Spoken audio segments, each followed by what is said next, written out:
Kapin sa 500 na ka mga tricycle ang nagkadagan sa Dakbayan sa Talisay. Giklaro sa Happy sa City Tuda nga susama lang gihapon ang proseso sa paglukat og permit to operate og health protocols ang nadugang. Si Lian Singkulan sa report. Miabot na sa 563 ka mga tricycle units ang nakabiyahe karon sa gagmayng kadalanan sa Dakbayan sa Talisay. Itandi kini sa miaging simana nga may kapin lang sa 200 ka mga tricycle.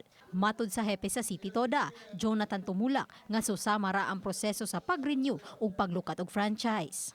Kabahin usab sa gisusi ang brake, suga ug uban pa. Nadugang sa mga rekisito mao ang health protocol sama sa pagbutang og plastic barrier sa mga tricycle aron luwas ang mga pasahero. Ang nakapuno lang siguro nato sa pagkakaroon is ang kiniragyong pag-wear og face mask sa alang sa mga drivers o ang kining pagbutang og mga plastic barriers sud sa unit. Lakip sa health protocol, mao ang pagsulob og face mask sa mga driver ug sa mga pasahero. Pasulubon usab og t-shirt nga puti ang mga driver o kaha uniforme sa mga grupo sa tricycle driver aron mamahimo silang mas presentable. Samtang ubay-ubay na usab ang mga pasahero nga nanakay sa mga modern jeepney sa Dakbayan.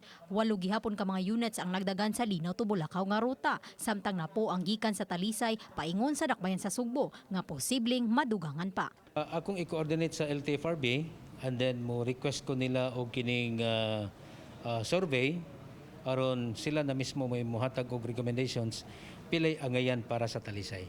Uban ni Renate Quiñones, Lian Singkulan, Balitang Bista.